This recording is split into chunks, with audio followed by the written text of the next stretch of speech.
ഉണ്ണികൃഷ്ണൻ പോറ്റി ചെന്നൈയിൽ സ്വർണം പൂശാനെത്തിച്ചത് പുതിയ ചെമ്പുപാളിയെന്ന മൊഴി പുറത്തു വന്നിരിക്കുന്നു. സ്വർണം പൊതിഞ്ഞവ ആയിരുന്നില്ല ഇത്. കാലപ്പഴക്കവും ഉണ്ടായിരുന്നില്ല എന്നും smart creation CEO Pankaj Bhandari മൊഴി നൽകിയിരിക്കുന്നു. ഇതോടെ ചെന്നൈയിൽ എത്തും മുമ്പ് ദ്വാരപാലക ശില്പപാളികൾ വിറ്റിരിക്കാമെന്നുള്ള ദേവസ്വം ബോർഡിന് വിജിലൻസ് വിലയിരുത്തിയിരിക്കുന്നു. അന്തിമ റിപ്പോർട്ട് ഹൈക്കോടതിയിൽ സമർപ്പിച്ചു. റിപ്പോർട്ട് പ്രത്യേക അന്വേഷണ സംഘത്തിന് കോടതി കൈമാറുകയും ചെയ്യും. SP ശശിധരനുമായി ദേവസ്വം ബെഞ്ച് സംസാരിച്ചിട്ടുണ്ട്. RB സനൂപാണ് വിവരങ്ങൾ നൽകാൻ. സനൂപ്, നമ്മൾ നേരത്തെ വിശദമായി സംസാരിച്ചു.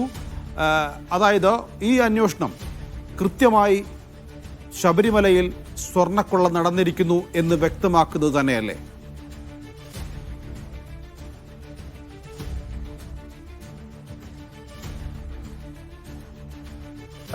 നൗഫൽ, കാരണം അവിടെ എത്തിച്ചത്, അവിടെ കണ്ട കാര്യം അല്പം സമയം മുമ്പ് നമ്മോട് സംസാരിച്ച RG രാധാകൃഷ്ണൻ അന്നേ തന്നെ വ്യക്തമാക്കിയതാണ്.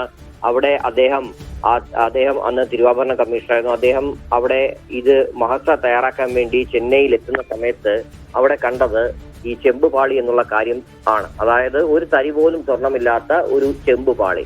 ഇന്നലെ ഇപ്പോ സ്മാർട്ട് ക്രിയേഷൻസിന്റെ CEO പങ്കജ് ഭണ്ഡാരിയും നിർണായകമായിട്ടുള്ള ഒരു മൊഴിയാണ് ദേവസ്വം വിജിലൻസിന് മുമ്പാകെ നൽകിയത്. അതായത് തങ്ങൾക്ക് മുമ്പാകെ ഉണ്ണികൃഷ്ണൻ പോറ്റി സ്വർണം പൂശുന്നതിന് വേണ്ടി എത്തിച്ചത് പുതിയ ചെമ്പുപാളിയാണ്. ആ വാക്കാണ് ഏറ്റവും പ്രസക്തം. അതായത് പഴയ ഈ സ്വർണം പൊതിഞ്ഞ പാളി, അതിൽ നിന്ന് സ്വർണം മാറ്റിയ ശേഷം കൊണ്ടുവന്ന പാളിയുമല്ല, പകരം പുതിയ ചെമ്പുപാളിയാണ് ഈ സ്വർണം പൂശുന്നതിന് വേണ്ടി 2019 ഓഗസ്റ്റ് 29 തങ്ങൾക്ക് മുമ്പാകെ എത്തിച്ചു എന്നുള്ള നിർണായകമായിട്ടുള്ള മൊഴിയാണ് പങ്കജ് ഭണ്ഡാരി ദേവസ്വം വിജിലൻസിന് നൽകിയത്. ഇത് തന്നെയാണ് ഏറ്റവും ഈ സംശയം ഉണ്ടാക്കുന്ന കാര്യം. അതായത് ഗൂഢാലോചന അടക്കം നടന്നു എന്നുള്ള കാര്യം. അതായത് 1998 അന്ന് വിജയ് പൊതിഞ്ഞു നൽകിയ സ്വർണം പൊതിഞ്ഞു നൽകിയ പാളികൾ അത് തന്നെയാണ് ഉണ്ണികൃഷ്ണൻ പോറ്റിയുടെ കൈവശം കൊടുത്തു വിട്ടെന്നുള്ള കാര്യവും വ്യക്തമായിരുന്നു. പക്ഷേ ഇത് എവിടെ കൊണ്ടുപോയി, ആർക്കോ മറച്ചു വിറ്റു എന്നുള്ള സംശയം ബലപ്പെടുന്നുണ്ട്.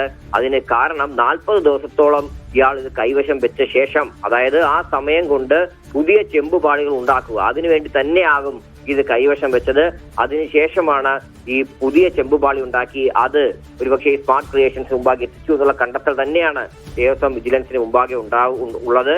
പക്ഷെ എന്തിനു വേണ്ടിയാണ് ഉദ്യോഗസ്ഥരും ഈ പറയുന്ന സ്വർണം പൊതിഞ്ഞ പാളികൾ ചെമ്പാക്കി മാറ്റി എന്നതിലാണ് ഗൂഢാലോചന നടന്നുവെന്ന് സംശയിക്കേണ്ടിയിരിക്കുന്നത്. ഉദ്യോഗസ്ഥർ, ഈ ഉണ്ണികൃഷ്ണൻ പോറ്റി, ഇനി അന്നത്തെ ബോർഡ് അംഗങ്ങൾക്കോ ബോർഡ് പ്രസിഡന്റിനോ മന്ത്രിക്കോ ഒക്കെ പങ്കുണ്ടെങ്കിൽ അതൊക്കെ തന്നെ സമഗ്രമായിട്ടുള്ള അന്വേഷണത്തിൽ മാത്രമേ നമുക്ക് കണ്ടെത്താൻ കഴിയൂ. പക്ഷേ അന്നത്തെ ദേവസ്വം ബോർഡ് പ്രസിഡന്റായിരുന്ന A. പത്മകുമാർ ആവർത്തിച്ച് പലതവണ പ്രതികരണങ്ങൾ നടത്തിയപ്പോഴും പറഞ്ഞത് ചെമ്പുപാളിയാണ് കൊണ്ടുപോയത്, ചെമ്പുപാളിയാണ് എന്നുള്ള കാര്യം. പക്ഷെ അദ്ദേഹത്തിന് ഏറ്റവും ഒടുവിൽ അദ്ദേഹത്തിന്റെ നിലപാട് പോലും മാറ്റേണ്ട ഘട്ടമെത്തി. അതായത് അന്വേഷണം ശരിയായ ദിശയിലേക്ക് പോകുമ്പോൾ അത് സ്വർണം പൊതിഞ്ഞ പാളികൾ എന്ന് വ്യക്തമായതോടുകൂടിയാണ് ഈ പറഞ്ഞ കൊണ്ടുപോയ ചെമ്പ് പാളിയിൽ സ്വർണം കൂടി ഉണ്ടായിരുന്നു എന്നുള്ള നിലപാട് മാറ്റത്തിലേക്ക് ഈ A. പത്മകുമാർ എത്തേണ്ടി വന്നത്.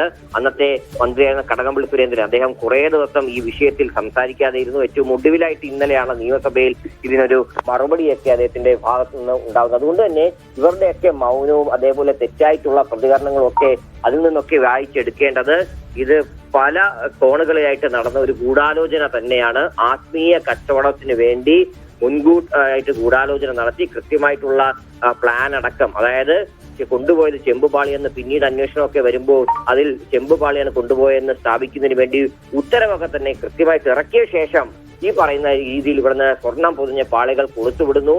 അത് ഉണ്ണികൃഷ്ണൻ പോറ്റി എന്ന സ്പോൺസർ അത് കയ്യിൽ സൂക്ഷിക്കുന്നു. അത് ആർക്കോ മറച്ചു വിറ്റു എന്നുള്ള ഒരു സംശയം തന്നെയാണ് ദേവസ്വം വിജിലൻസിന് മുമ്പാകേണ്ടത്. പക്ഷെ അത് ആർക്ക് കൊടുത്തു, എവിടെ വെച്ച് കൊടുത്തു, എന്തിനു കൊടുത്തു, എത്ര രൂപ കിട്ടി തുടങ്ങിയ കാര്യങ്ങളൊക്കെ ഇനി സമഗ്ര അന്വേഷണം, സ്പെഷ്യൽ ഇൻവെസ്റ്റിഗേഷൻ ടീം നടത്തുന്ന അന്വേഷണത്തിൽ നിന്ന് മാത്രമേ അതിൽ നമുക്ക് ചിത്രം തെളിയുകയുള്ളൂ.